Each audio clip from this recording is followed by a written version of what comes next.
Olá, aluno interativo. Antes do início da aula, onde você vai assistir agora, em poucas palavras eu quero dar aqui o nosso agradecimento em nome da escola a você, aluno interativo, que se dedicou durante todo esse ano letivo e os demais anos que esteve conosco, pela sua dedicação, pelo seu estudo, seu empenho, seu foco. E aqui o nosso objetivo é, de fato, dar o melhor para vocês. E pensando em dar o melhor, pensamos em começar o nosso canal interno de TV e lançamos o ITV, canal onde está disponível algumas aulas, onde os professores utilizarão esse estúdio para gravar e passar questões e dicas do Enem. Estamos dando início com o ITV com o projeto do Aulão em Casa, onde você irá, no conforto de sua casa, assistir aquele aulão que aconteceria em algum auditório, em algum espaço que estaria acontecendo para o nosso aluno. Então, aproveite o conforto da sua casa, aproveite o seu local, onde você esteja, do seu próprio celular mesmo, assistam essas dicas com os nossos professores, com essa equipe fantástica do Interativo. E em nome da direção, o nosso muito obrigado e desejamos a você muito sucesso, foco, determinação. Temos certeza que iremos comemorar no final de tudo isso a aprovação de cada um de vocês. O nosso muito obrigado a cada um de vocês. Tudo de bom e boa prova. Olá, queridos! Hoje nós vamos falar sobre a prova que mais coloca medo nos vestibulandos, a redação. Então se prepare, porque agora nós vamos dar algumas dicas para você que quer arrasar na redação do vestibular.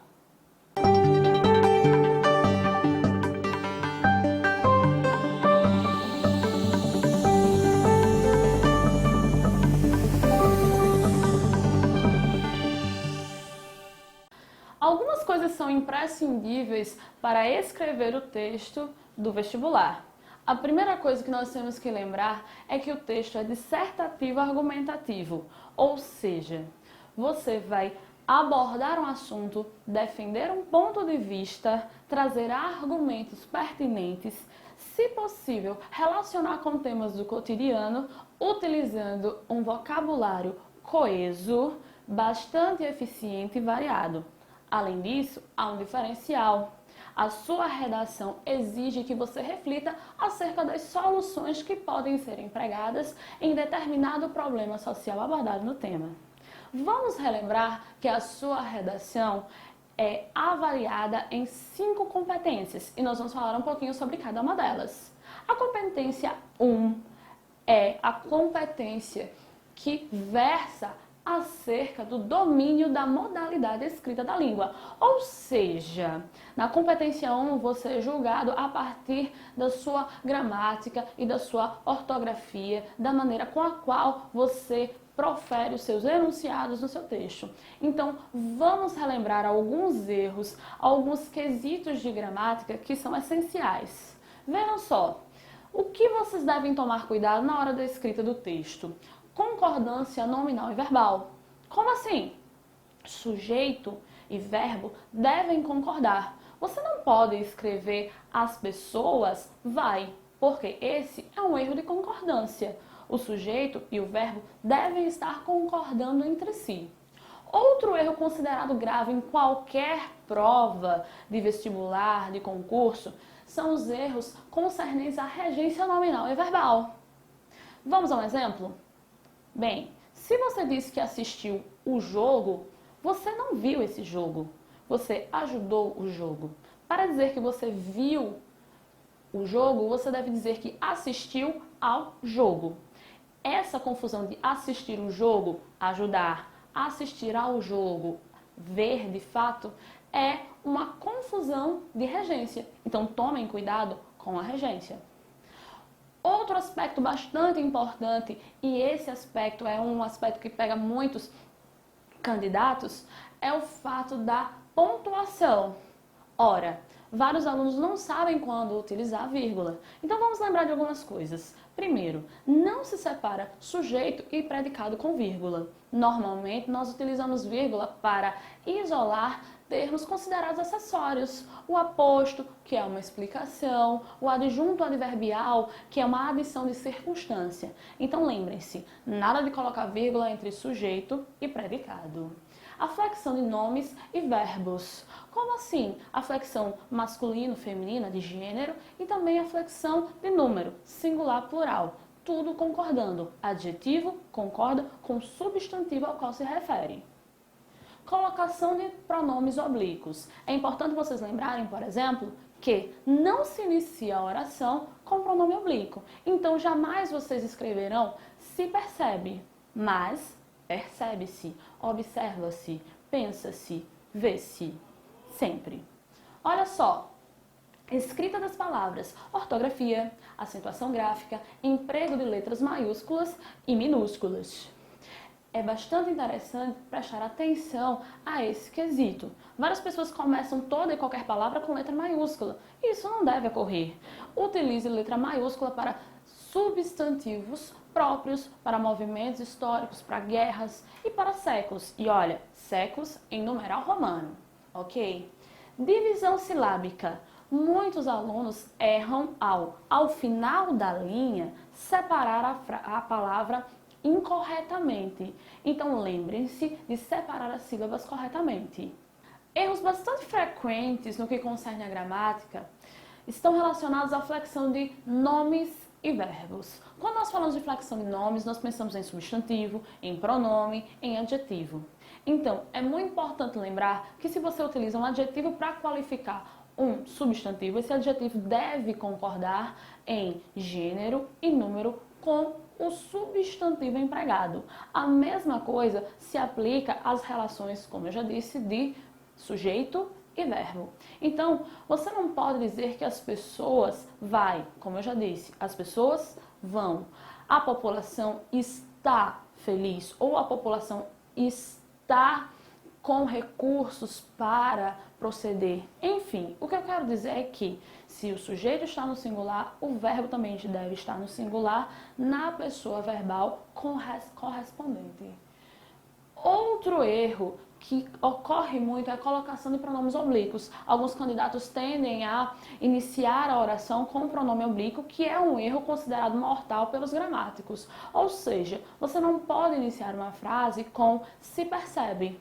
A frase deve ser iniciada com percebe-se, colocando o pronome oblíquo após o verbo em um processo de ênclise. Além desses erros, vocês também devem tomar cuidado com a escrita das palavras, com a própria ortografia.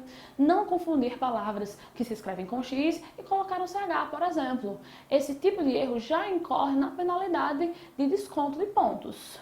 Além disso, tomem cuidado na atribuição de letras maiúsculas. Letras maiúsculas são usadas basicamente para siglas, basicamente para substantivos próprios, para momentos históricos, Idade Média, Guerra Fria, por exemplo. E lembrando que séculos devem ser colocados em numerais romanos. Além disso, a divisão silábica ao final da linha é muito importante, porque a divisão silábica errônea também incorre em desconto de pontos. Bem, essa é a primeira competência da correção do seu texto. Mas existem mais 4 competências que também avaliam a sua capacidade de escrita. A segunda competência concerne a construção do texto. Olha só, a segunda competência visa compreender a proposta, se você compreende a proposta de redação, e aplicar conceitos das várias áreas de conhecimento para desenvolver o tema dentro dos limites estruturais do texto dissertativo argumentativo em prosa. Como assim? Não entendi. Primeiro, você entendeu o que a proposta pediu? Você entendeu o tema sobre o que é para falar? Percebam, existe um problema social aí. Ache esse problema, ok? Segunda coisa, você vai escrever um texto dissertativo argumentativo, então ele deve ter introdução, desenvolvimento e conclusão. E essa conclusão exige intervenções, soluções aplicáveis ao problema. Então, mas o que seria aplicar conceitos de várias áreas de conhecimento? Bem, Aplicar esses conceitos é relacionar o tema com fatos da atualidade, por exemplo. O tema vai trazer um problema. Se você conhece um dado que comprove que aquele tema é um problema ou que aquele problema prejudica a sociedade em algo, você pode utilizar esse dado. Você pode utilizar o pensamento de algum sociólogo ou filósofo que tratou, que versou acerca do tema. Então, se você tem uma boa informação que corrobora com a sua ideia, com o ponto de vista que você defende, é muito interessante que você coloque. Afinal de contas, você vai estar aplicando esses conceitos de várias áreas do conhecimento. Olha só, você deve conhecer o gênero, você deve apresentar de maneira formal um ponto de vista já na introdução. Então você deve deixar muito claro o seu posicionamento, lógico, de maneira formal, preferencialmente em terceira pessoa do singular. Você deve deixar muito claro o que você pensa acerca da discussão que vai ser empreendida. Ano passado, sobre a publicidade infantil, basicamente os candidatos deveriam relacionar a publicidade infantil com o consumismo infantil e abordar como o consumismo infantil pode prejudicar e como essa prática das empresas prejudica a integridade das crianças. Olha só, além disso, como eu já disse, para embasar o seu ponto de vista ou a crítica empreendida, vocês devem utilizar conceitos da sociologia, dados de pesquisas recentes e exemplos atuais. Então, se existir uma notícia atual sobre o tema que corrobora com a sua ideia, você pode citá-la como comprovação. Você está comprovando aquilo que você diz com um dado, com uma notícia, certo? Com uma comprovação sociológica. Sugerir soluções à conclusão. É obrigatório? Sim. E sobre essa obrigatoriedade nós vamos falar posteriormente. Bem, a terceira competência da redação do vestibular de vocês concerne a relação dos argumentos. Tem um ponto de vista acerca do tema. Ok, coloquei ele lá na introdução, ele é chamado tese. Mas eu preciso selecionar bons argumentos para defender aquilo que eu penso, certo? Lembrando, a redação inteira é escrita em norma culta padrão, preferencialmente em terceira pessoa do singular. Defendo uma ideia, preciso de argumentos. O que é que eu vou falar? Quais os argumentos relevantes para defender o ponto de vista? Pensando na publicidade infantil, como eu poderia criticar a publicidade infantil? O que seria relevante dizer? Será que seria relevante citar empresas que hoje praticam essa publicidade infantil abusiva? Quais seriam as consequências para a vida de uma criança quando ela está exposta a essa publicidade infantil abusiva? Então, primeira coisa, o que é importante ser dito acerca do tema? O que é informação do senso comum e o que é informação mais privilegiada? Quais seriam seus argumentos fortes? Com um leque de informações, você deve selecionar o que é mais importante ser dito. E aí vai uma dica. Com o modo como ordenar os argumentos. Comece sempre daquela informação que é mais geral até o argumento que seria aquele que é a chave de ouro. Mas quantos argumentos eu posso utilizar? Bem, o desenvolvimento é composto por argumentos. Você não pode apenas citar fatos, mas você também deve refletir e relacionar ao tema. 2 ou 3 argumentos, 2 ou 3 razões para defender o seu ponto de vista já são suficientes se elas estiverem justificadas, relacionadas e, por que não, com exemplos diários, com exemplos cotidianos. Isso é bastante interessante. Então, não é somente ter um ponto de vista, e lembrem-se, esse ponto de vista ele deve respeitar os direitos humanos. Trocando em miúdos, vamos dizer assim, ele deve ser politicamente correto. Ele deve favorecer a sociedade. Esse ponto de vista deve favorecer a solidariedade, inclusive. Então, detentor de um ponto de vista, escolha as informações relevantes. Tem um leque de informações relevantes. Você vai ordená-las da menor, vamos dizer assim, informação até a mais importante, para fechar com chave de ouro o seu desenvolvimento, com os seus argumentos, ok? A quarta competência é aquela que concerne a coesão e a coerência, a boa utilização dos vocábulos, a boa utilização das conjunções, ok? Olha só, demonstrar conhecimento dos mecanismos linguísticos necessários para a argumentação. Que mecanismos são esses? Para evitar a repetição de palavras, é interessante que, por exemplo, você utilize pronomes, você utilize sinônimos, certo? Não é interessante que você fique sempre utilizando país, país, país, Brasil, Brasil, Brasil. Então, se você usou a palavra país, você utiliza a palavra nação. Como assim? Para que você não repita as palavras e ainda assim não fira o sentido do seu texto. Somente sinônimos? Não, você também pode utilizar conjunções. E é importante saber as relações semânticas das conjunções. Como assim? Vejam só. A conjunção mas, a conjunção entretanto, a conjunção porém, elas concernem ao sentido de adversidade, de oposição. Então, elas só podem ser utilizadas nesses sentidos. Para começar a conclusão do texto, é interessante que você utilize uma conjunção conclusiva ou uma expressão conclusiva. Quais seriam? Portanto, logo, diante disso. Você mostra que você está unindo a sua conclusão ao resto do texto. Não somente começar a conclusão com uma expressão conclusiva, também é interessante que você tenha um bom vocabulário, inclusive um bom leque de conjunções, de advérbios, de preposições. E é interessante utilizar as preposições também em seu sentido, ok? Cuidado com termos radicais, como nunca, sempre, jamais. Alguns candidatos utilizam frases do tipo: todo brasileiro é corrupto. Todo mesmo?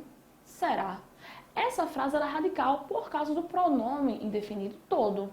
Tais afirmações elas são perigosas. Este problema nunca vai se resolver. Será que não mesmo? Então, por favor, tenham cuidado com essas palavras que tornam a sua redação muito radical, sem uma brecha, sem uma exceção. Evite usar clichês, provérbios, citações sem critérios. Muitas pessoas se utilizam de frases do senso comum. Um exemplo. Lá naquela redação da Lei Seca, teve gente que escreveu: se beber, não dirija.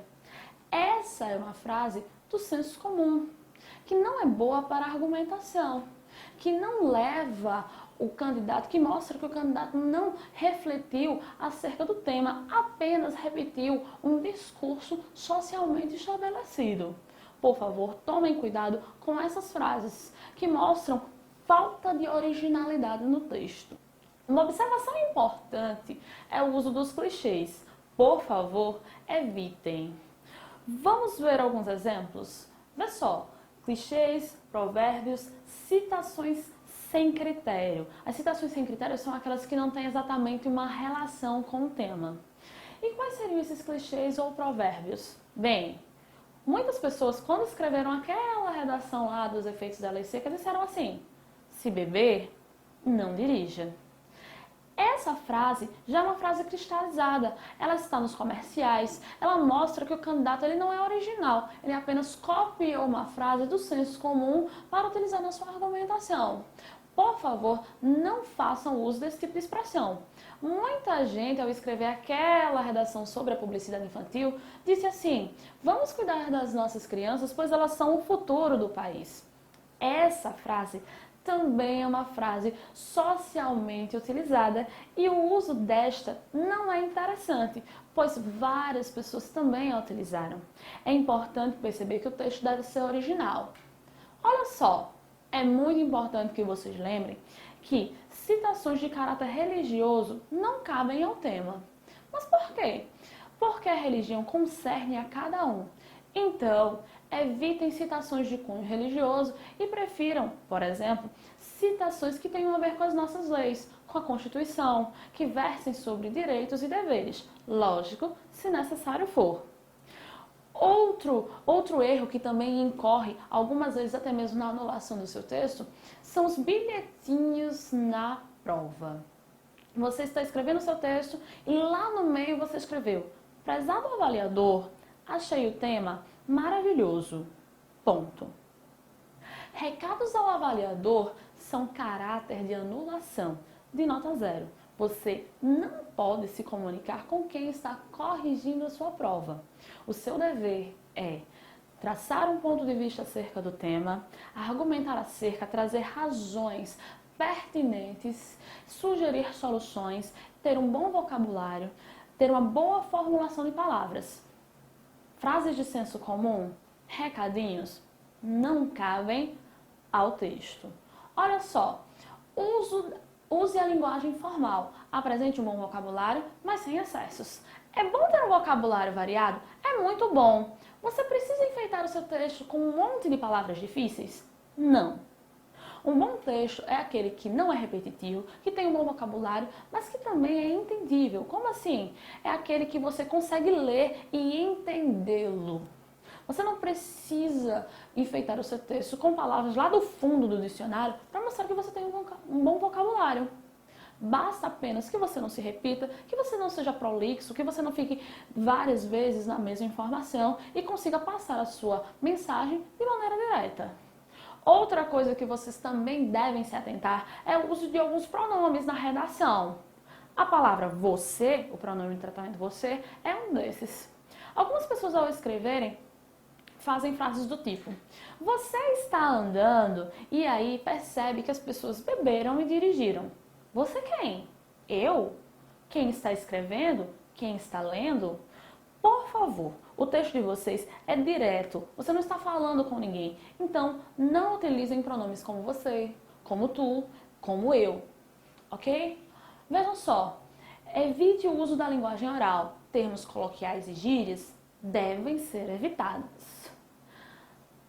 Gírias. E o que seriam gírias? Olha só, normalmente gírias concernem um conjunto de palavras de um determinado segmento social.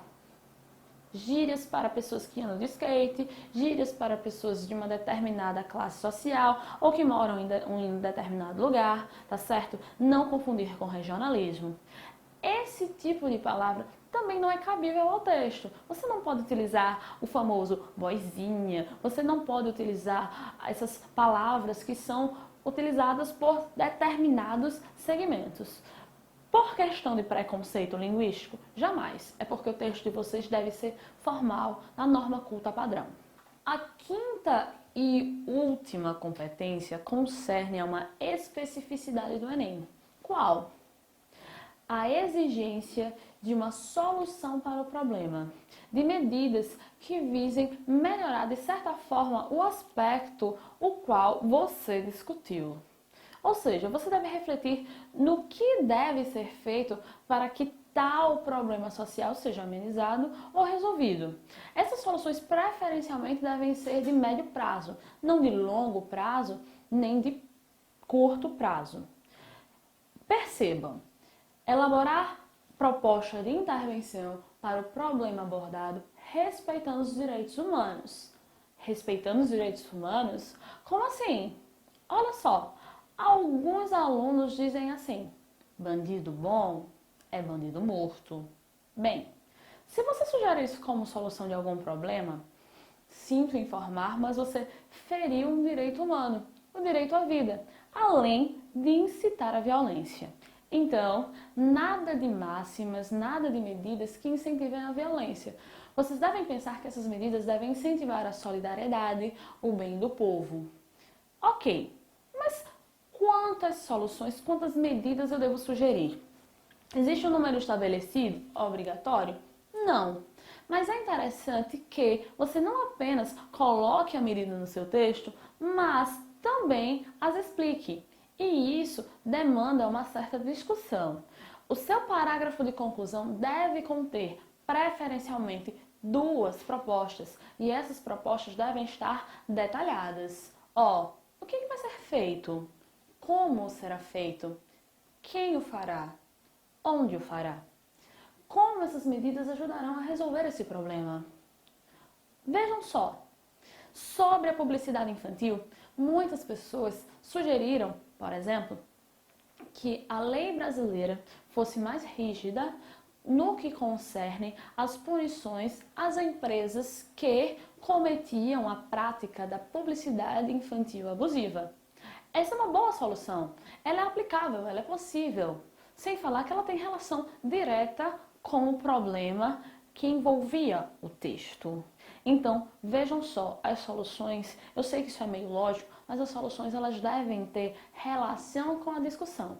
Se você está refletindo sobre crise na saúde pública, você não pode sugerir a melhoria da educação, porque a melhoria da educação brasileira sana outro problema, não o da saúde pública. Então, Medidas elas devem estar detalhadas. Quem vai fazer? Olha, você pode sugerir medidas que venham do governo, das escolas, das empresas privadas, da própria família, vai depender muito do tema. Então, seria interessante duas propostas. Muitos candidatos seguem o seguinte modelo. Eles sugerem uma medida mais legislativa, algo que se relacione com alguma lei, certo? Que torne algo obrigatório ou que puna determinada prática, e também sugerem uma medida mais educativa, aquela que vai prevenir um problema. Muitos candidatos ano passado sugeriram, por exemplo, a inserção de uma disciplina sobre consumismo e economia nas escolas para orientar as crianças sobre o que elas devem ou não consumir. Além disso, também sugeriram uma maior fiscalização e uma maior rigidez das leis brasileiras no que concerne à publicidade infantil. Ou seja, de duas maneiras esse candidato refletiu acerca do tema. Punir quem pratica publicidade infantil abusiva, mas também prevenir o consumismo infantil por meios educativos. Essas duas soluções elas são relacionadas ao problema e elas também são bastante reflexivas, elas não oprimem minorias. É importante que vocês percebam, as soluções elas não podem ser preconceituosas, as soluções elas não podem excluir determinados segmentos. É muito interessante que na conclusão você coloque um fechamento para o seu texto. Agora cuidado, você não pode usar aquele senso comum que a gente já falou. Tudo bem? Aquele de se beber, não dirija. De as crianças são o futuro do Brasil. Ok? Então vejam só, antes que a gente passe para um segundo momento do nosso vídeo, é interessante que vocês lembrem introdução, desenvolvimento e conclusão. 4 parágrafos são bastante, com uma boa discussão dos seus argumentos. Soluções, elas preferencialmente devem estar na conclusão, quando você fecha o seu texto refletindo acerca do que é necessário para amenizar o problema que envolve a proposta. É muito interessante que vocês leiam os textos motivadores. É imprescindível essa leitura. E lembrem-se, vocês não podem copiar nem diretamente nem indiretamente esses textos.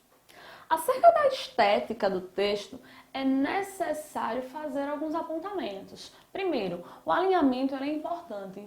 Evitem deixar espaços no final da linha. Isso não é interessante.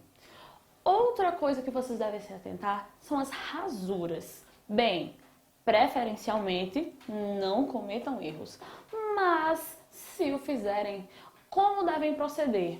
Você escreveu a palavra populações, mas na verdade gostaria de escrever população, no singular. Então, ao errar uma palavra, apenas passe um traço. Evitem grandes riscos, evitem borrões no texto. Isso é interessante. Esse recurso é um recurso que deve ser utilizado poucas vezes, de preferência nenhuma. Mas, se errarem, procedam desta maneira. Uma das perguntas acerca do texto seria acerca da obrigatoriedade do título. No caso deste vestibular do Enem, a prova que vocês vão fazer, o título não é obrigatório. Agora, lembrem-se, em algumas provas posteriores, em concursos, o título pode ser sim obrigatório, mas a prova traz em seu enunciado a obrigatoriedade do título. Bem, o título não é obrigatório, mas posso colocar um título? Pode sim. Mas vejam, o título ele deve ser criativo e não pode ser cópia do tema. Algumas pessoas erroneamente colocam na linha 1 a cópia da expressão tema, como o ano passado, que muita gente começou publicidade infantil em questão no Brasil. As pessoas pensavam que era necessário copiar o tema para o avaliador saber sobre o que ela estava falando. Não, o avaliador já sabe. Então, se optar por um título, que seja ele criativo. E olha só, se você faz o seu título e coloca ele centralizado na linha 1, o texto deve obrigatoriamente começar na linha 2. Nada de pular linha, nada de linha em branco. Título na linha 1, texto na linha 2. Mas lembrem-se, se optar pelo título, ele deve ser criativo. Por favor, ele deve chamar atenção para a leitura do texto. Outro quesito importante são os critérios de anulação. Bem, vamos relembrá-los. Primeiro, você não pode fugir do tema. você deve entender a proposta e falar sobre o que o tema pede. Muitas pessoas, ano passado, pensavam que se tratava apenas de falar sobre publicidade, ou apenas de falar sobre criança. Ou pior, teve gente que pensou que era para falar sobre crianças trabalhando na TV. Todas essas possibilidades configuram fuga ao tema, e fuga ao tema é critério de anulação. Além deste critério de anulação, lembrem-se, o texto deve conter mais de 7 linhas. Se você escreve menos de 7 linhas, você também anulou o seu texto por texto insuficiente. Agora, para cumprir todos aqueles critérios que nós falamos, uma boa gramática, uma boa argumentação, uma boa articulação e a sugestão de medidas, é interessante que você pense que o seu texto deve ter mais de 20 linhas, nunca menos. Outro critério de anulação é a questão dos desenhos na prova. Tem gente que faz desenho? Tem sim. Mas a prova, o Enem, ele é um concurso público como qualquer outro. Então, não desenhe na redação. Além de não desenhar na redação, vocês também não podem inserir partes desconectadas. Um trecho de uma música, uma piadinha, nada disso é tolerável na prova. Além disso, você também não pode colocar um bilhete para o seu avaliador pedindo pontos, nem bilhetes de maneira alguma. O último dos critérios é a parte desconectada. Ela consiste quando o candidato insere partes de textos aleatórias dentro da redação. Quais seriam essas partes? Receitas de bolo, músicas, bilhetes, orações, trechos que não têm em nada a ver com o tema, mas que servem apenas para dar volume ao texto, para que o candidato tenha mais de 7 linhas e não anule o seu texto por texto insuficiente. Então, não insiram citações que não têm relação direta com o tema. Como nós já falamos, também não coloque recadinhos, pois eles não serão tolerados. Não faça piadas, não use palavrões, nem palavras de baixo calão. Bem, terminados esses critérios, o que me resta dizer a vocês é que vocês façam uma boa prova, tenham calma e, se possível, façam, antes de escrever o texto, um esqueleto, que seria aquele esquema, com a leitura dos textos motivadores. Cuidado para não copiá-los, como eu já disse, pois cópia do texto motivador também pode incorrer na anulação do seu texto. Então, leiam os textos motivadores, coloquem as ideias em tópicos no papel e aí organizem em parágrafos no seu texto, no seu rascunho. E com muito cuidado, passem a limpo. Bem, essas foram as nossas dicas de redação, e para melhorar o seu texto é importante que vocês revejam aquelas aulas do professor de História, do professor de Sociologia, para dar aquela incrementada no conteúdo. E lembrem-se, essas aulas estão no site do colégio. Meninos, vocês se prepararam o ano inteiro e com certeza com esse ensino único e forte de qualidade vão passar no Enem. Arrasem porque vocês já têm todas as dicas.